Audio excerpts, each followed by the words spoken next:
looking to connect a region of over 600 new bridges between our lands.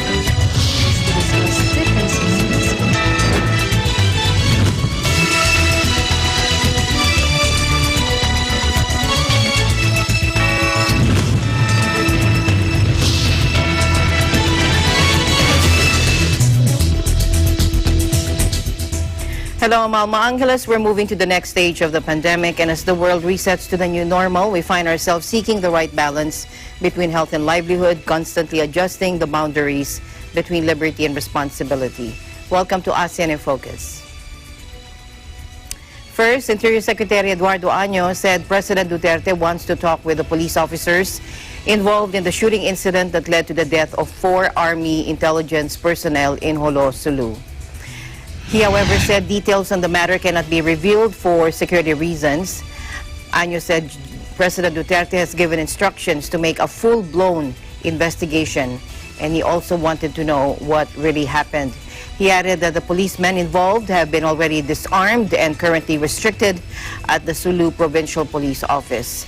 Año personally knows the slain personnel during his stint as commander of the Army's Intelligence Security Group and Army's Assistant Chief of Staff for Intelligence. Año reminded Philippine Army Chief Lieutenant General Gilbert Gapay to be mindful of making comments over the incident. Gapay on Tuesday described the death of the 4 soldiers as murder and rob out, as he disputed police claims that it was a misencounter because the troops didn't fire a single shot. He also asked for the relief of Jolo Police Chief Lieutenant Colonel Walter Anayo and Colonel Michael Bawayan, Sulu Provincial Police Commander, due to command responsibility. As for Bawayan's fate, Año said he would first wait for the results of the probe before making a decision. Thailand approved 2 stimulus packages to revive its tourism badly hit by the pandemic. Aaron Blue Calleja joins us live from Bangkok. Sawadee krap, Alma, and to all of our viewers. And for this news update, the Cabinet on Tuesday approved 2 stimulus packages worth 22.4 billion baht to revitalize domestic tourism, which has been left reeling for the COVID-19 pandemic. The packages will start today and run until October 31st, said the Deputy Government spokeswoman. The Happiness Sharing Trips package worth 2 billion baht is to subsidize domestic flight fares, international provincial bus fares, and car rentals fees for the total of 2 million people. The Let's Travel package, worth 18 billion baht, will find subsidies for accommodation, food, and other services provided at tourist destinations. Subsidies for other services, including food, are capped at 600 baht per room per night. The subsidized tourist facilities must be outside the tourist home provinces to qualify. The subsidies are limited to 40% of actual expenses, with tourists paying the rest. Hotel and eateries can register to join the package today, and they may have or must have a certificate issued by the Department of Tourism, while the public can register on July 15. As a model support package worth 2.4 billion baht, it will fund holiday travel for 1.2 million health volunteers and officials of sub-district hospitals. The package is also expected to help more than 13,000 tour companies. General Payut also floated an idea to promote domestic tourism on weekdays to ease overcrowding on Saturdays and Sundays. Employees who take day offs from holiday travels on weekdays under the campaign would have to work other days instead. And here's a brief update of the current situation here in Thailand. The Cabinet on Tuesday also formally approved the extension of the enforcement of the emergency decree nationwide for another month until July 31st, as proposed by the Center for COVID-19 Situation Administration, or CCSA. The Cabinet also endorsed the 5th phase of easing the restrictions on the remaining businesses and premises as proposed by the CCSA. They include pubs and bars, karaoke bars, and bath sauna massage establishments, which will reopen today. From today, shopping malls, department stores, and community malls will be allowed to open until 10 p.m. from the current 9 p.m. Other premises allowed to reopen will include schools and educational institutes, while night entertainment venues will be allowed to open until midnight with the enforcement of social distancing rules. customers must use Thai China app to check in and out. With the fifth phase of relaxing restrictions beginning today, powers under the executive degree from the administration in emergency situation were still needed to control travel in and out of the country and support the tracking and quarantine of people suspected of being infected with the coronavirus. Back to you, Alma. All right. Thank you very much, Aaron Blue, for your updates there. Thank you, EBC Thailand Bureau. Thank you so much. And live to report live from Bangkok, Thailand. This is Aaron Blue Caldera, and we live in interesting times. To Laos now, where the country has further relaxed its COVID-19 rules. Joining us live is Marian Lial. Hello, Marian. Hi, Alma. Here are the latest updates from Lao People's Democratic Republic with regards to COVID-19 situation. A new government notice issued yesterday allows for the further easing of certain restrictions and COVID-19 prevention measures. Speaking on behalf of the National Task Force Committee for COVID-19 Prevention and Control, Minister of Health, Associate Professor Dr. Bunkong Tihabong, explained the latest notice released by the Prime Minister's office at a press conference held in Vientiane last 30 June. Under the notice, a ban on sporting competition has been lifted. However, organizers are to ensure stadiums do not become overcrowded. Strict COVID-19 prevention guidelines issued by the National Task Force must remain in place at all sporting events, such as social distancing measures and provision of face masks and hand gel. Casinos will be allowed to resume operations according to the notice, but must also comply with the COVID prevention measures. Social gatherings, weddings, parties, and traditional festivals may now be held. However, organizer must follow strict guidelines laid out by the National Task Force. Meanwhile, entertainment venues, including karaoke bars, nightclubs, and internet cafes will remain closed in order to prevent a second wave of COVID-19 virus appearing in Laos. Also off-limit are traditional border crossings, which will remain closed with the exception of freight transportation. International borders are open for Laos citizens and foreigners with proper authorization to enter or exit Laos, while freight transportation will continue as normal.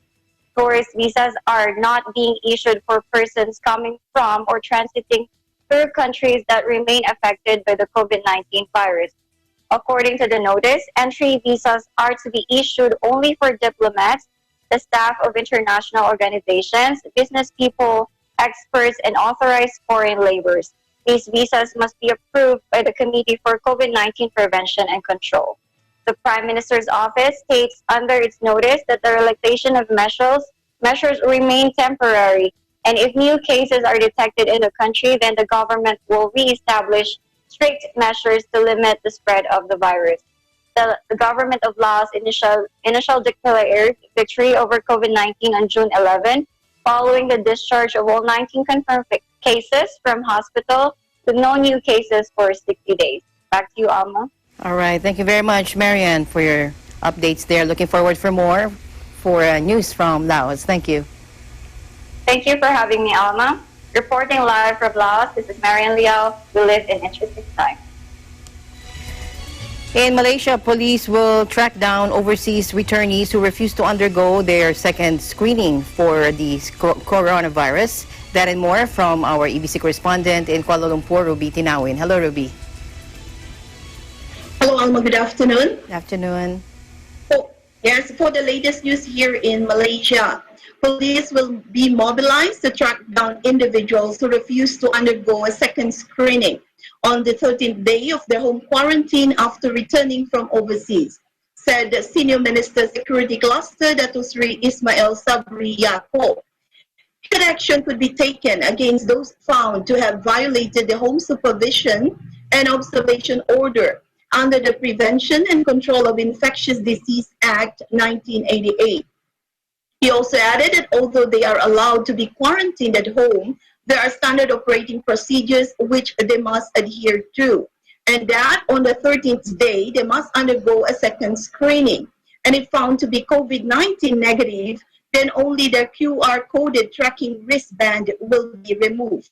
During a press conference on the latest development, On the recovery movement control order yesterday, Ismail Sabri said police will be sent to look for those who are stubborn. On Monday, the Ministry of Health reported that a total of 1,472 people on home quarantine had yet to undergo the COVID-19 test on the 13th day. Meanwhile, Health Director General Dr. Nur Hisham Abdullah announced at a press conference here yesterday that the Health Minister's mission now is to maintain zero COVID-19 local transmissions for the next 28 days, adding that the Health Ministry was confident this can be achieved if the public continued to adhere to the SOPs. Dr. Nur Hisham said this when asked whether the recovery movement control order would be extended or ended early since schools would reopen on July 15. He said the Health Ministry's intention during the RMCO was to open up all sectors, especially education, but it would continue to monitor schools and have surveillance on the number of cases, adding that it would close down affected facilities if there were any outbreaks and take further action like conducting screening. He also added it would look into all avenues and improve as well as increase capacity in terms of detection. Regarding the police being ordered to track down about 1,400 individuals who refused to undergo a second COVID-19 screening after the mandatory 14-day home quarantine, Dr. Nur Hisham said the ministry had identified those involved and tracing measure would be implemented. He also said that during the 14-day mandatory home quarantine, the ministry was always in communication with them, including reminding them to undergo the swab test for a second time. Meanwhile, he said a targeted approach on identified high-risk groups was still going on despite the low transmission rate.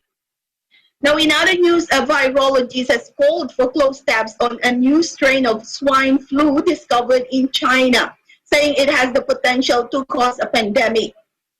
Dr. Lam Sai-Kit of University Malaya's Academy of Science and Research told FMT News that it was important to keep an eye on developments in pig farms in China.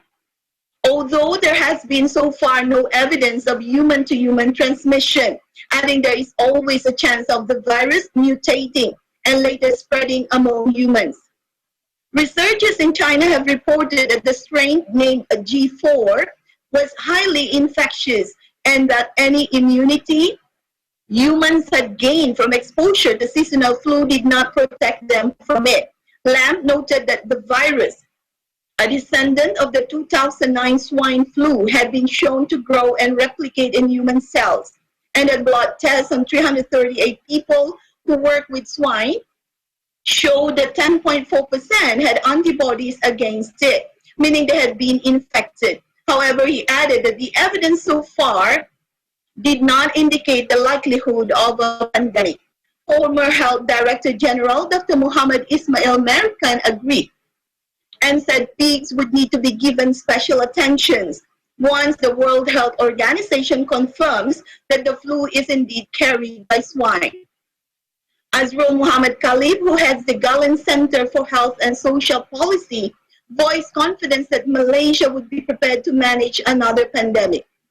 He said the country's public health system had learned from its experience with several outbreaks before COVID-19, including SARS, Nipah, H1N1, MERS, and even H5N1.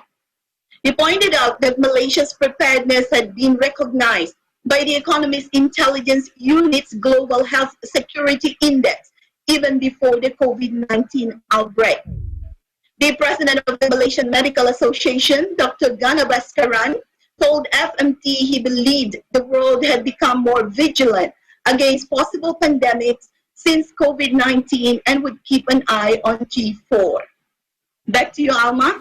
All right. Thank you very much, Ruby, for your updates there in Kuala Lumpur. Thank you, EBC Kuala Lumpur Bureau.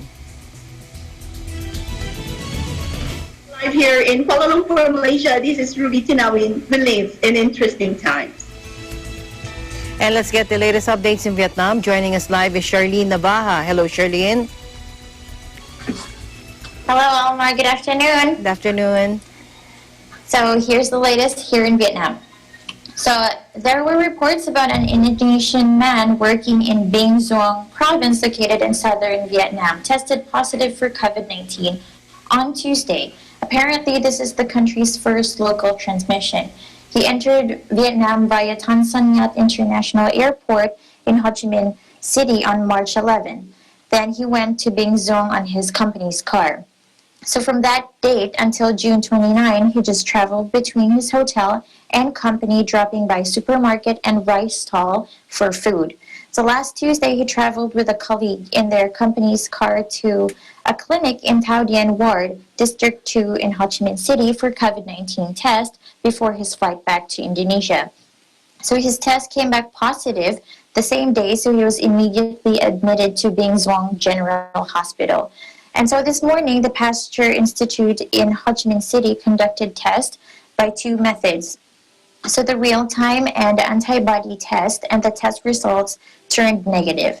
So said the National Steering Committee for COVID-19 Prevention and Control. So with the result, Vietnam has remained 77 days without a new case in the community. So the Pasteur Institute conducted tests right after the Centers for Disease Control of Ho Chi Minh City reporting about a suspected infected case of coronavirus.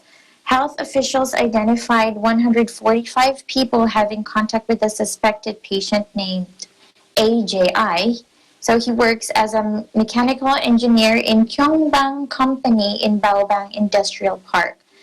Vietnam has confirmed 355 COVID-19 patients, and 336 of them have been discharged from hospitals. So accounting to 94.4% of the total of the cases. And in another news, Alma, so the Transport Ministry considers reopening of international flight routes. So according to an official of the Ministry of Transport, they will consider the reopening of international flight routes to countries and territories which have no cases of COVID-19 in the community for 30 consecutive days. So the official, who wanted to remain anonymous, told Vietnam News Agency that priority will be given to Japan, South Korea, the mainland China, Taiwan, and some Southeast Asian countries which have controlled the disease. He said that the COVID-19 pandemic is taking place in many countries around the world. Under the government's direction, the reopening of international flights need to be considered carefully. So the resumption of international flights is scheduled to begin at the end of July, according to a proposal from the Civil Aviation Authority of Vietnam, or CAAV, sent to the ministry recently. And the Prime Minister Nguyen Xuan Phuc has recently directed that the reopening of international flights will have to ensure safety for people, because just a small mistake will mean social distancing measures have to be implemented again. So this reopening aims to serve investors, technical staff, and skilled workers in Vietnam. It creates conditions for Vietnamese people living abroad to return home. However, all still have to follow strict control procedures to prevent the spread of the pandemic of the community. So the head of CAAV, Ding Viet Thanh, said to maintain and ensure the feasibility of the reopening of international flights. It should not limit the number of passengers, including visitors, who will be required to follow safety rules. He said that transit passengers will not be allowed to enter Vietnam. Passengers are required to have stayed in countries and territories for at least 30 consecutive days before the flight and have negative coronavirus certificates issued 3 days before the scheduled flight date. And in addition, Alma, passengers must be tested at the arrival terminal in Vietnam. Laboratory expenses are paid by the airline. Passengers must stay at locations determined by local people's committees in cities and provinces for 14 days, for which they have to pay a fee. So Tang said when countries consider how to restart international travel amid the COVID-19 pandemic, the concept of a travel bubble, which is an intra-zone movement or a moving corridor, is becoming more attractive. So Tang also said Estonia, Latvia, and Lithuania have opened their borders to the Baltic bloc, creating opportunities for business, reopen trade, Meanwhile, visitors from outside the bloc are still required to isolate themselves for 14 days. And Australia and New Zealand have also proposed a trans-Tasman bubble in which citizens of one country can work in the other country without visa. And China is considering expanding its intra-regional movement over mainland China to Taiwan, Hong Kong, Macau, and South Korea. So back to you, Alma. All right. Thank you very much, Charlene, for your updates there in Vietnam. Thank you so much, Alma. This has been Charlene Navaja reporting live from Hanoi, Vietnam. We live in interesting times. Mask-wearing pupils return to their Bangkok high school as Thailand gradually returned to normality with the coronavirus largely in check. Let's take a look.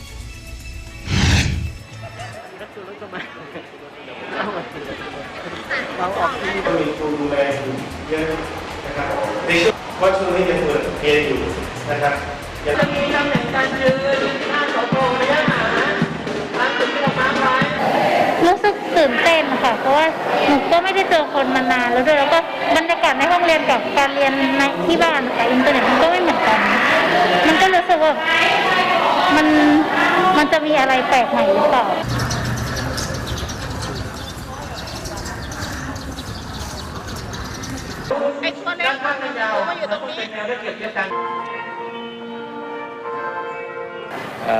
สำหรับหลังจากที่เปิดเรียนกลับมานะครับเด็กๆกลับมาความรู้สึกก็เป็นสิ่งใหม่นะครับที่ไม่ว่าจะเป็นครูหรือเด็กก็ต้องให้ความสำคัญกับมาตรการในการป้องกันนะครับการแพร่เชื้อซึ่ง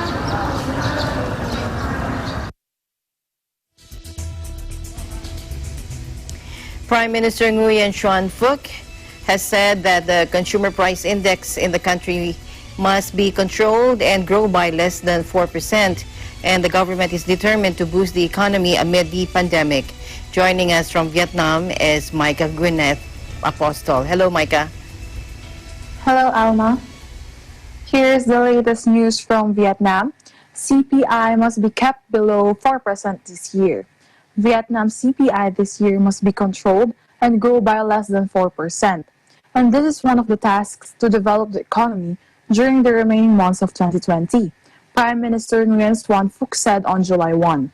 At a meeting of the National Steering Committee for Price Management in Hanoi, of which he is the chair, the Ministry of Finance reported that pork prices tended downwards in June due to rise in live pig imports. The General Statistics Office said that aside from bringing pork prices down, it is also necessary to set electricity and petrol prices at appropriate levels so as to help keep the CPI within the ceiling set by the National Assembly.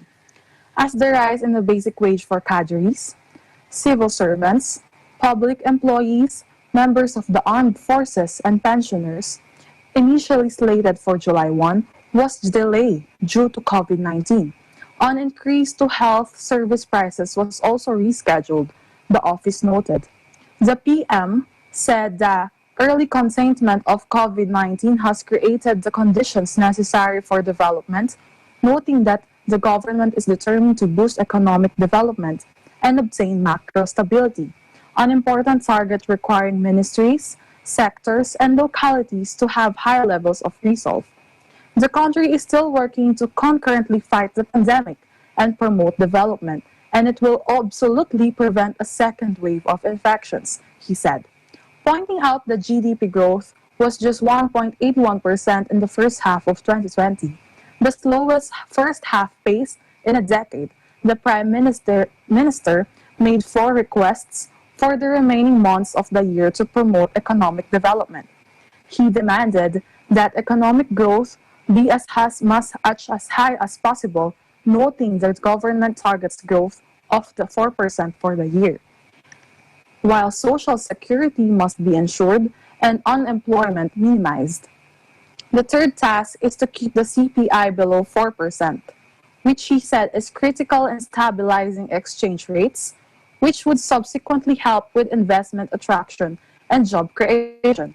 And the fourth is to ensure balance within the economy, especially as uncertainty is likely to come in the second half, such as storms and floods, while food reserves must be guaranteed in all circumstances. As inflationary pressures remain substantial, the Prime Minister asked for flexibility in governance as not to affect economic recovery and development. Back to you, Alma. All right, thank you very much, Micah, for your report. Thank you, Alma. Reporting live from Da Nang, Vietnam. This is Micah Gwinnett Apostol. We live in interesting times. ASEAN in Focus will be right back.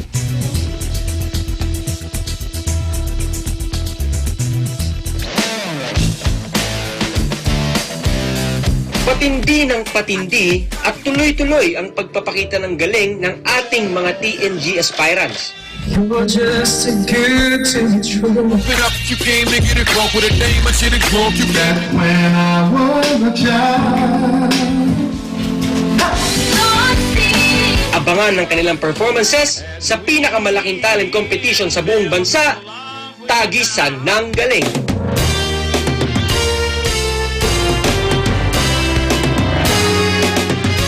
Tagisan ng Galing is presented by SMC Infrastructure, building a better world. Sandig sugar-free white coffee, puno ng white coffee taste without the sugar, kaya lower calories. Try mo na Sandig sugar-free white coffee. Sarap ng white coffee, now sugar-free. Vet-approved Nutrichunks, the only premium dog food with active boost for optimum energy and prebiotics that help strengthen immunity. Just like Catherine Bernardo, gawing listo ganado ang fur babies niyo. Listo ganado sa Nutrichunks. Magnolia Chicken Templados, delicious, ready to cook and freshly marinated daily. Pure Foods Luncheon Meat, pure sarap for every family. Star Chunky Cheese Corned Beef, ang cheesy ng corned beef mo. Walang duda, kids can tell na #1 ang Pure Foods Tender Juicy. Ang tender, ang juicy, ang sarap. Co-presented by Cooper, expert in air conditioning and electromechanical.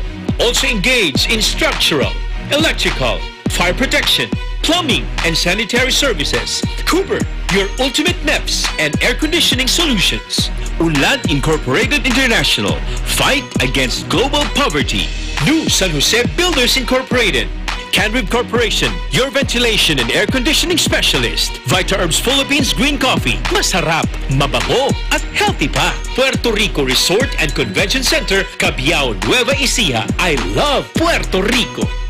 In participation with Rain or Shine Elastomeric Waterproofing Paint, Matimco, R Square Variables Incorporated, Compizel Enterprises, Saisho International Trading Corporation, DN Steel, EMAC UPB Roof Corporation. Hey, Gretchen Ho here, and I'm a white coffee lover. Creamy kasi, and very yummy. Pero mas masarap kung hindi nakaka-guilty. Check my new discovery, San-Made Sugar-Free White Coffee. Puno ng white coffee taste without the sugar, kaya lower calories. Try mo na! San-Made Sugar-Free White Coffee. Sarap ng white coffee, now sugar-free.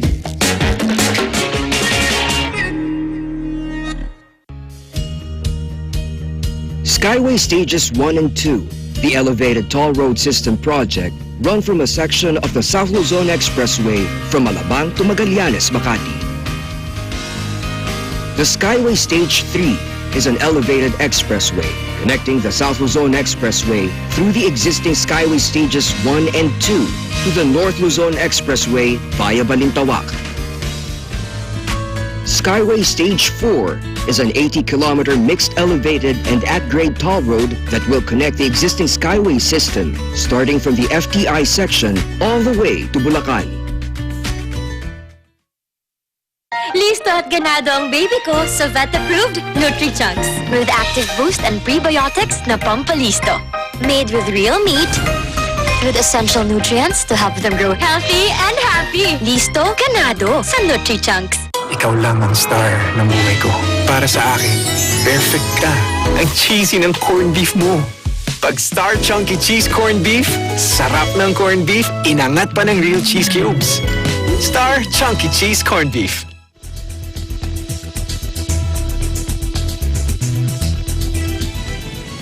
Welcome back. Justice Secretary Menardo Guevara appealed to the international community to take great care against concluding that certain human rights situation in the Philippines is, quote, systemic or cases emblematic. Speaking via video participation during the Enhanced Interactive Dialogue on the Philippines of the United Nations 44th Human Rights Council session in Geneva, Switzerland on June 30, Justice Guevara said concerned delegations can consult the Philippine Human Rights Situationer, an official document of meeting that contains how the government exhaustively addressed specific human rights cases. Take a look. Of the court's logic should be consistent on the principle of the equal application of law and in making judgments about the independence of the judiciary and the outcomes of judicial processes. We support and encourage these courts grounded on facts and a diligent assessment of the merits of each case. We should take great care against concluding that certain situations are systemic or cases emblematic. There should be no moral ambiguity in looking at efforts to strengthen anti-terrorism legislation, as it is the state's duty to address, within the bounds of law, all threats and challenges to the security and safety of our communities. The Terrorism Index has consistently ranked the Philippines among countries most impacted by terrorism. In the Philippine situation, where the option of righting every possible wrong evidently and vigorously exists, there is no reasonable basis to allege impunity or lack of accountability for human rights violations. We are heartened by the wide acknowledgement we heard today of our good governance agenda and national accountability efforts, as well as encouragement for constructive ways forward. This manifests the desire of the majority to support effective human rights mechanisms and a council that bases its discussions and actions on facts and promotes genuine dialogue with concerned countries. We underscore our resolve to strengthen our national efforts to safeguard our vast and robust civil society and media space, strengthen the administration of justice, and address all claims and allegations case by case in a transparent and inclusive manner. The Philippines ranks 9th in the 2019 Global Terror Index, a comprehensive study analyzing the impact of terrorism for 163 countries that covers 99.7% of the world's population. The GTI report released by the Institute for Economics Peace, or IEP, on November 26, 2019 showed that the top 10 countries accounted for 87% of deaths from terrorism in 2018. He assured that the Philippine government underscores its resolve to strengthen national efforts to safeguard our vast and robust civil society and media space and strengthen the administration of justice and address all claims and allegations case by case in a transparent and inclusive manner. The impact of COVID-19 on jobs has been much worse than expected, according to the UN Labor Agency, in an appeal to governments, workers, and employers to support the sustainable and fair economic recovery plan. The International Labor Organization said that the world is not likely to be in a better shape by the end of 2020 than it was before the health crisis. Take a look.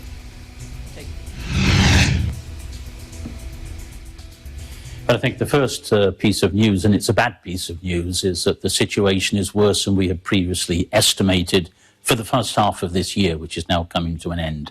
Our latest estimate is for the loss of the equivalent of 400 million full-time jobs. That's up from 305 million in our estimate of 1 month ago. And this reflects the fact that the pandemic is really hitting hard, particularly in the Americas, in the developing world in general, but in the Americas. Even the best scenarios, none of them takes us back to the situation where we started the year. There will be considerable loss of jobs and employment and through to the end of this year, and that's really a worry.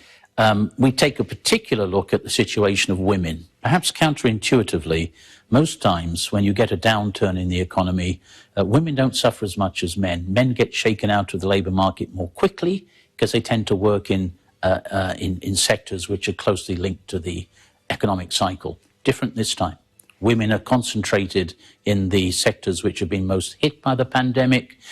They're very well, heavily represented in domestic work, in the frontline health and social care sectors, and this burden of unpaid care, which is always the prerogative of women, has been intensified by the pandemic. So we run the risk of losing the albeit modest gains in gender equality that we've recorded in recent years.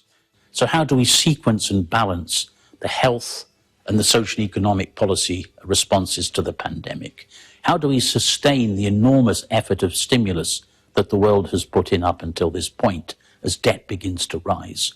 How do we do better in international cooperation? Because, you know, at the risk of exaggerating, each country has looked after itself so far. We need to help those who are least able to bring the resources to bear. How do we make sure that social dialogue and respect of rights is taken seriously in all of this? And finally, how do we build back better? How do we create that better future of work, a fairer one where the vulnerable and the hardest hit are given priority attention? That was the aim of our centenary in the Future of Work initiative. It mustn't get swept away by this pandemic. In fact, it's needed more than ever because of this pandemic. New data from the International Labour Organization shows that working hours fell 14% during the second quarter of this year, from April to June, equivalent to the loss of 400 million full-time jobs. Last month, the agency pointed to a likely loss of around 305 million jobs. Regionally, people in the Americas have been worst hit, with working hours down 18.3%, although massive stimulus packages have supported workers and industry since the pandemic began. ILO Director General Guy Ryder warned that least developed countries have been passed by. An Indonesian province declared a state of emergency as officials said they had pinpointed hundreds of spots at risk of erupting into smog-belching forest fires that plague the region every year. Central Kalimantan on Borneo Island was ravaged last year by fires blamed for blanketing swathes of Southeast Asia in toxic haze. Last year's blazes were the worst since 2015 due to dry weather, with around 1.6 million hectares of land razed. There are growing fears over Indonesia's ability to tackle the crisis this year, with funds and personnel redirected to battling the coronavirus pandemic. The province detected more than 700 hotspots across the region since the start of the year, according to Central Kalimantan Disaster Mitigation Chief Darlian Sia, who, like many Indonesians, goes by one name. Hotspots are areas of intense heat detected by satellite, which indicate a high chance of fire. Darlian Sia said dozens of blazes have already been extinguished.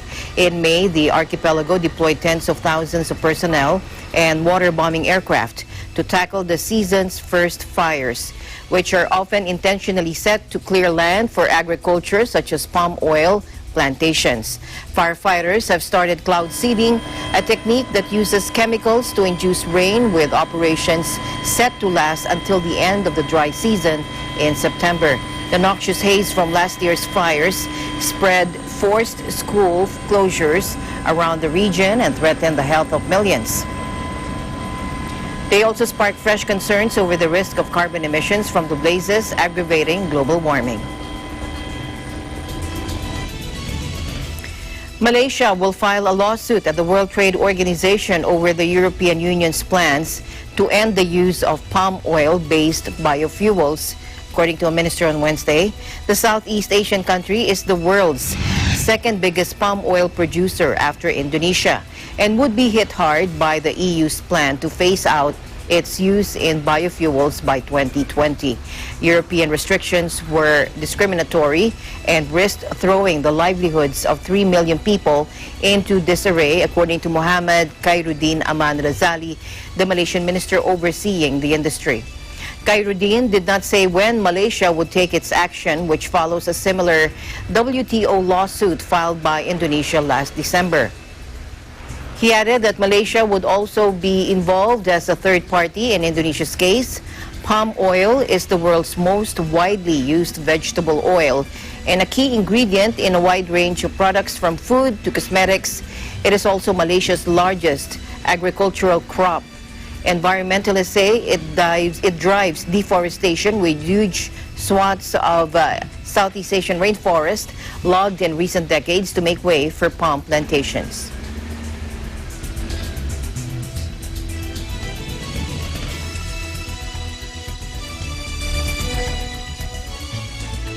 All right, ASEAN in Focus, we'll be right back.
Hello, my name is Robin, and I'm 5 years old.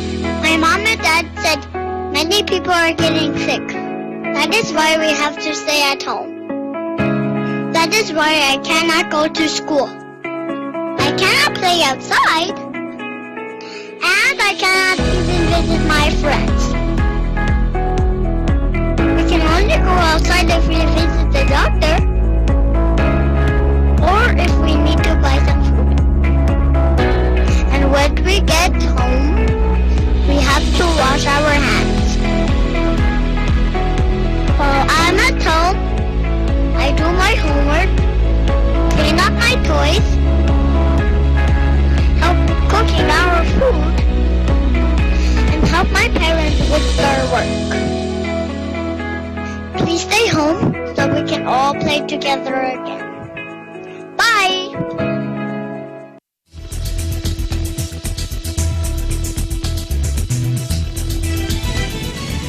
Philippine 7 Corporation, or PSC, the exclusive licensor of 7-Eleven in the country, has started releasing its 711 million peso pandemic support program for its franchisees.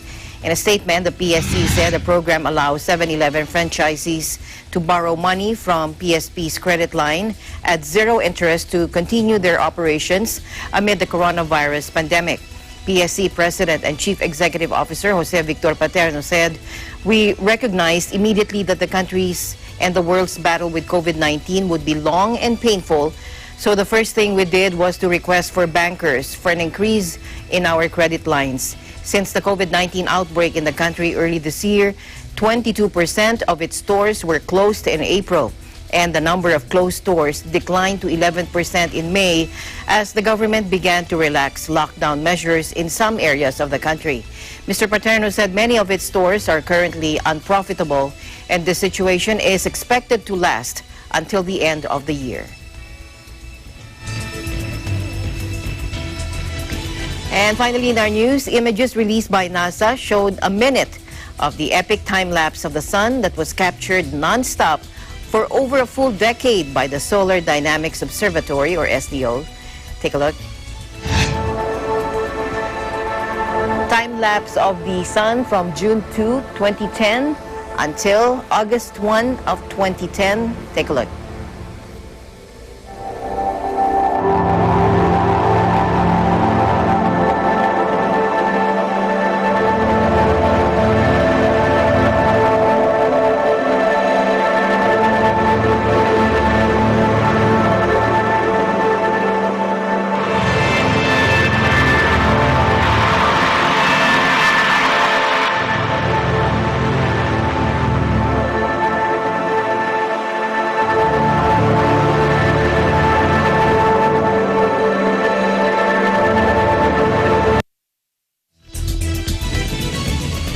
And that is the latest news in the Southeast Asian nations. Stay updated about the ASEAN region. I'm Alma Angeles, and we live in interesting times.